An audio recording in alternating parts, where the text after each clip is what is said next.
So hello everyone, welcome back to Physics Q. My name is Dikshant. So in today's video we will continue our series of special theory of relativity. तो हमने पिछले video में बात करी थी कि special theory of relativity के introduction किया था हमने. इस वीडियो में हम बात करेंगे जो ओल्ड थ्योरी ऑफ रिलेटिविटी थी, जो कि थी Galilean theory of relativity, Newtonian theory of relativity. उसके बेसिक्स क्या थे और कुछ टर्म्स की हम इंट्रोड्यूस करेंगे जो कि हम through out the series use करने वाले हैं. तो सबसे पहले जो टर्म है वो है इवेंट.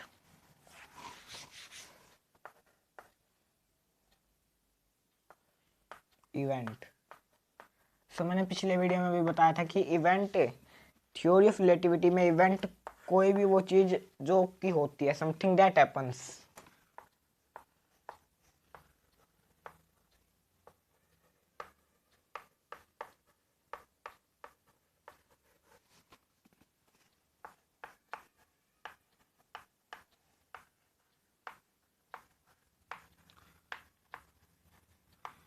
कोई भी इंसिडेंट जो होता है उसे हम इवेंट कहते हैं थ्योरी ऑफ रिलेटिविटी में.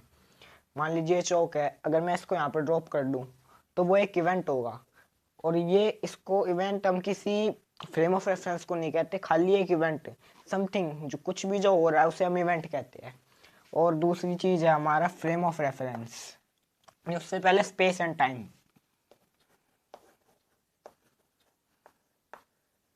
Space and time. तो स्पेस है कि हम कोई भी मान ली जो इवेंट है, मान सब स्पेस सबसे पहले 3 कोऑर्डिनेट्स होते हैं स्पेस के.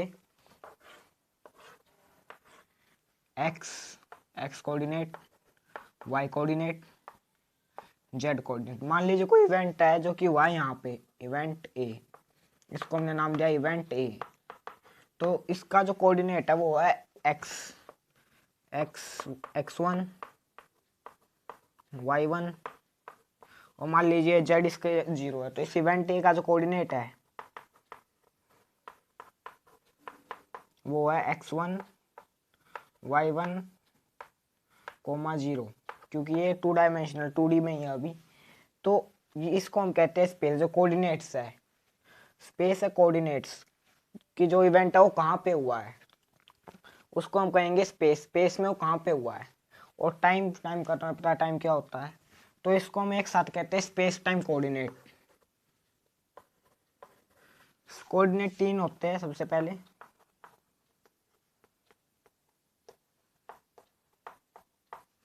कोऑर्डिनेट असाइन किए जाते हैं एक इवेंट के लिए. अगर कोई इवेंट टेक प्लेस नहीं हो रहा तो कोई भी कोऑर्डिनेट हम असाइन नहीं कर सकते. तो कोऑर्डिनेट्स होते हैं 3, एक्स वाई एंड जेड. और टाइम अगर साथ में ले ले तो इसे हम कहेंगे स्पेस टाइम कोऑर्डिनेट.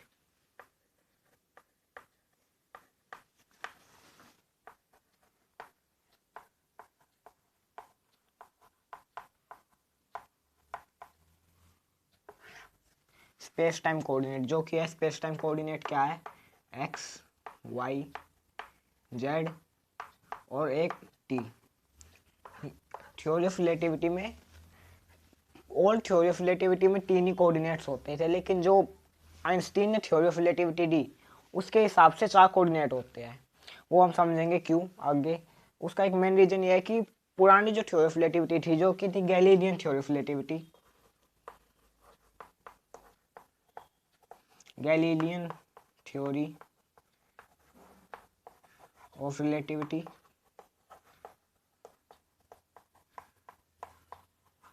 उसके अकॉर्डिंग जो टाइम था, इसके अकॉर्डिंग जो टाइम था, ये इरेज कर देता हूं.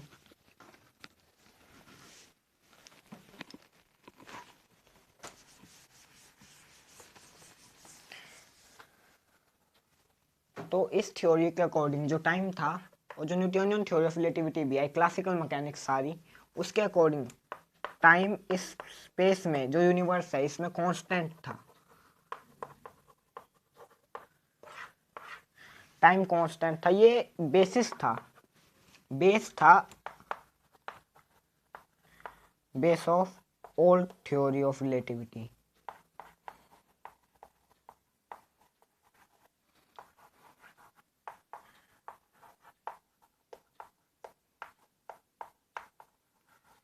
ये जो ओल्ड थ्योरी ऑफ रिलेटिविटी था उसका बेस था यही कि जो टाइम है वो कांस्टेंट है। इसलिए जो पुरानी थ्योरी ऑफ रिलेटिविटी थी उसमें हम 3 ही कोऑर्डिनेट असाइन करते थे, क्योंकि एक ये यूनिवर्सल ट्रूथ उस टाइम के फिजिसिस्ट भी मानते थे।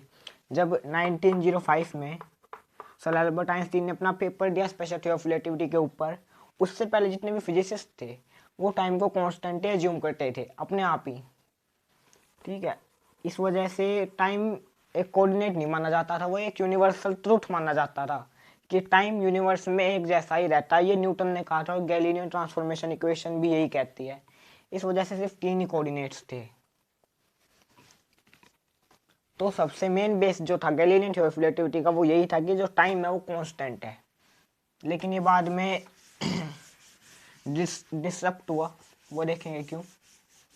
Space time coordinate, space time, अब होते हैं फ्रेम ऑफ रेफरेंस।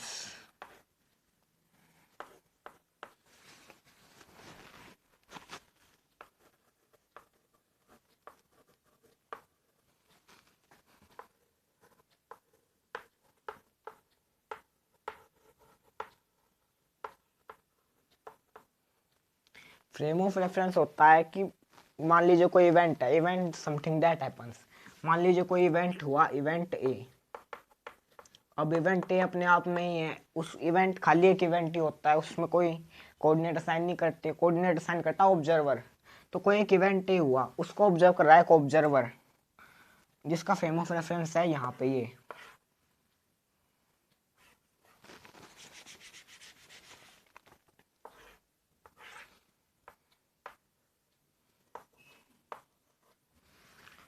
एक ऑब्जर्वर 2D में ही है, वो इसको ऑब्जर्वर ए नाम देते हैं, ऑब्जर्वर बी ले लेते हैं। वो इवेंट ए को मेजर करा अपने कोऑर्डिनेट में, और उसने इसके कोऑर्डिनेट बताए इवेंट ए के x1, y1। ठीक, ये यहाँ पे है x1, y1 2D में अभी। और मान लीजिए एक और ऑब्जर्वर है, थोड़ा सीधा,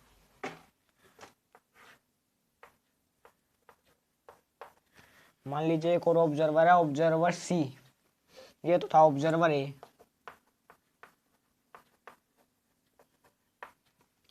सॉरी ऑब्जर्वर बी, ए तो इवेंट है।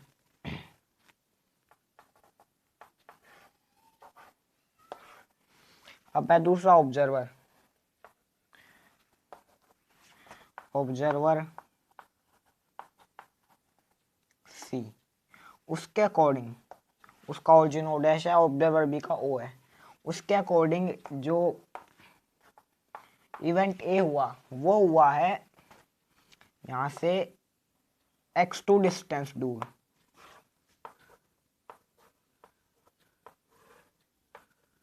लेकिन इसका जो वर्टिकल कोऑर्डिनेट है वो y1 ही है।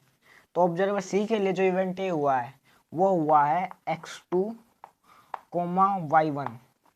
तो ऑब्जर्वर बी के लिए इवेंट हुआ x1, y1। ऑब्जर्वर सी के लिए इवेंट हुआ x2, y1। तो क्या ये गलत है दोनों? तो ऐसा नहीं है, थ्योरी ऑफ रिलेटिविटी के अकॉर्डिंग ये दोनों ही ठीक है, क्योंकि थ्योरी ऑफ रिलेटिविटी है कि सब कुछ रिलेटिव है, everything is relative, every measurement which we are doing is relative to the observer who is observing that event। ये तो theory of relativity. All theory of relativity के अकॉर्डिंग जो space है, जो कोऑर्डिनेट है वो रिलेटिव है, सिर्फ टाइम कांस्टेंट है और स्पेशल सेपरेशन, मतलब ये जो स्पेस के बीच में डिस्टेंस है, यूनिट है स्पेस की, वो कांस्टेंट है ऑल ओवर यूनिवर्स। लेकिन बाद में ये भी आइंस्टीन ने गलत बताई, वो देखेंगे अगले वीडियो में। तो और इवेंट ए के जो कोऑर्डिनेट ऑब्जर्वर बी के लिए वो x1, y1, और ऑब्जर्वर सी के लिए x2, y1। तो जो ये ऑब्जर्वर मेजर कर रहे हैं इवेंट को, वो कर रहे हैं अपने फ्रेम ऑफ रेफरेंस में। तो फ्रेम ऑफ रेफरेंस होता है जिसमें एक ऑब्जर्वर मेजर करता है एक इवेंट को, और वो फ्रेम ऑफ रेफरेंस उसके साथ ही असाइन हो जाता है। ऑब्जर्वर बी के लिए ये फ्रेम ऑफ रेफरेंस असाइन है, ऑब्जर्वर सी के लिए ये फ्रेम ऑफ रेफरेंस असाइन है।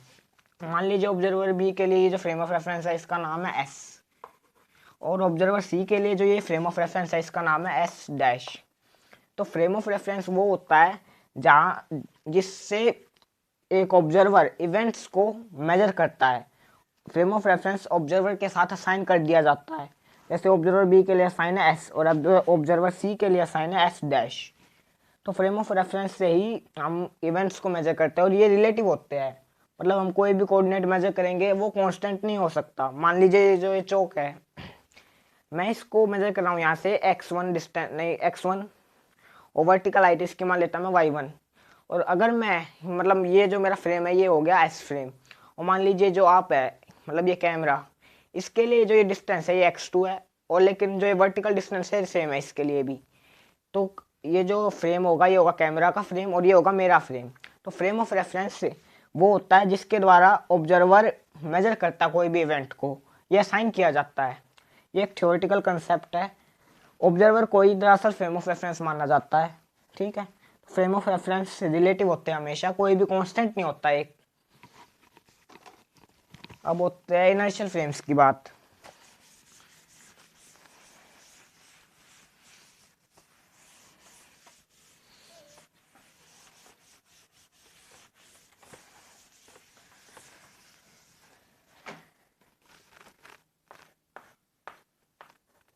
इनर्शियल फ्रेम्स क्लासिकल मैकेनिक्स में हमने NLM, Newton loss of motion में भी पढ़े थे इनर्शियल फ्रेम्स। इसकी पहले डेफिनेशन लिख लेते हैं।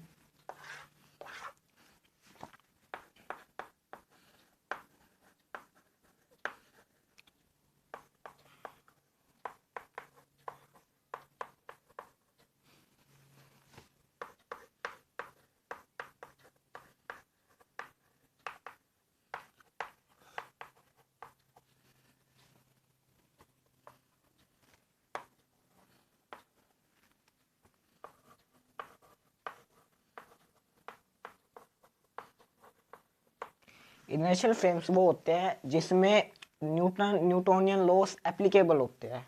मतलब हमें इसमें कोई सूडो फोर्स से अप्लाई करने की नीड नहीं होती। No need to apply pseudo forces.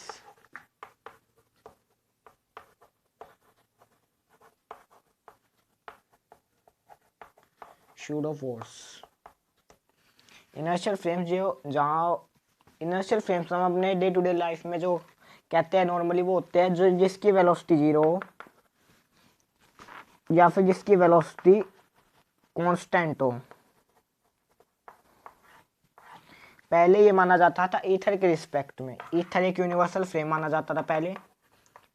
जब आइंस्टीन ने अपनी थ्योरी दी थी 1905 में, उससे पहले साइंटिस्ट का ये बिलीव था, बल्कि माइकलसन मोरले एक्सपेरिमेंट हुआ था उससे पहले साइंटिस्ट का बिलीव था कि एक पूरे यूनिवर्स में एक कॉमन फ्रेम है, कॉमन एक मीडियम है जो परवेड कर रहा है पूरे यूनिवर्स में। मान लीजिए अर्थ ये उसी मीडियम में है। इस मीडियम को कहते हैं ईथर। लेकिन ये ईथर जो थ्योरी थी फेल हो गई क्योंकि एक्सपेरिमेंटल ऑब्जर्वेशंस के साथ अलाइन नहीं हो पाई। हमने जब एक्सपेरिमेंट किया तब हमें पता लगा ईथर जैसा कोई फ्रेम नहीं होता। लेकिन जब आइंस्टीन ने अपनी थ्योरी दी उससे पहले साइंटिस्ट यही मानते थे कि एक फ्रेम है ईथर, यूनिवर्सल फ्रेम है। उसके रिस्पेक्ट में अगर वेलोसिटी 0 है तो वो इनर्शियल फ्रेम हो जाएगा, यूनिवर्सली इनर्शियल फ्रेम। और कांस्टेंट वेलोसिटी है तब भी इनर्शियल फ्रेम ही माना जाएगा।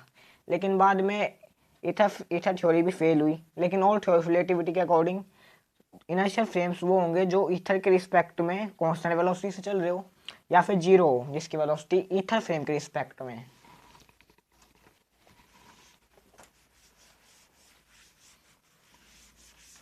लेकिन जब नई थ्योरी ऑफ रिलेटिविटी आई उसने ये बताया कि इनर्शियल फ्रेम से जो कि एक इवेंट है उसके रिस्पेक्ट में, मान लीजिए इवेंट हुआ ये इवेंट ए, और यहाँ पे एक फ्रेम ऑफ रेफरेंस है, ऑब्जर्वर है। ऑब्जर्वर को फ्रेम ऑफ रेफरेंस कहते हैं, असाइन किया जाता है लेकिन उसी को मानते हैं हम। Observer B x y O. तो अगर ये ऑब्जर्वर इस इवेंट ए के रिस्पेक्ट में रेस्ट पे है या फिर कांस्टेंट वेलोसिटी में किसी भी डायरेक्शन में मूव कर रहा है, मान लीजिए हमें एक्स एक्सिस में लेते हैं, moving with a constant velocity v, तो हम इसको एक इनर्शियल फ्रेम मान लेंगे। और इस फ्रेम के रिस्पेक्ट में जितने भी फ्रेम है जो कि कांस्टेंट वेलोसिटी से मूव कर रहे हैं, हम उन्हें भी इनर्शियल फ्रेम ही मान लेंगे। इसको तो मान लेंगे ही। अभी की जो थ्योरी ऑफ रिलेटिविटी के अकॉर्डिंग कोई इवेंट हो रहा है, इवेंट है, मान लीजिए रेस्ट पे है, किसके रिस्पेक्ट में, इसके रिस्पेक्ट में रेस्ट पे है, ठीक है। अगर ये इसकी वेलोसिटी 0 है तो हम मान लेंगे इसको इनर्शियल फ्रेम। मान लीजिए अभी ये इवेंट है, ऑब्जर्वर बी या फ्रेम एस के रिस्पेक्ट में रेस्ट पे है, तो क्या होगा, तो इसका मतलब है कि ये इनर्शियल फ्रेम्स है। या फिर अगर फ्रेम एस के लिए इवेंट ए मूव कर रहा है पीछे के मतलब नेगेटिव एक्सिस में with velocity v which is constant, तब भी हम इसे इनर्शियल फ्रेम ही मान लेंगे। तो इनर्शियल फ्रेम डिपेंड करता है ऑब्जर्वर और इवेंट के बीच की वेलोसिटी के। अगर इन दोनों के बीच में वेलोसिटी कांस्टेंट है या फिर 0 है तो हम इनर्शियल फ्रेम ही मान लेंगे। और जो इसकी स्टडी होगी रिलेटिविटी की, तब हम उसे कहेंगे स्पेशल थ्योरी ऑफ रिलेटिविटी। लेकिन अगर ये फ्रेम एस इवेंट ए के रिस्पेक्ट में एक्सेलरेट कर रहा है किसी भी डायरेक्शन में, मान लीजिए सपोज कर लीजिए एक्स डायरेक्शन में, तो हम कहेंगे कि ये जनरल थ्योरी ऑफ रिलेटिविटी है, जो कि आइंस्टीन ने दी थी 1915 में। सो आज की वीडियो में थे basic concept theory of relativity के जो बेसिक टर्म्स थे। अगली वीडियो में हम शुरू करेंगे गैलीलियन ट्रांसफॉर्मेशन और उसके बाद Einsteinian theory of relativity. Thanks for watching.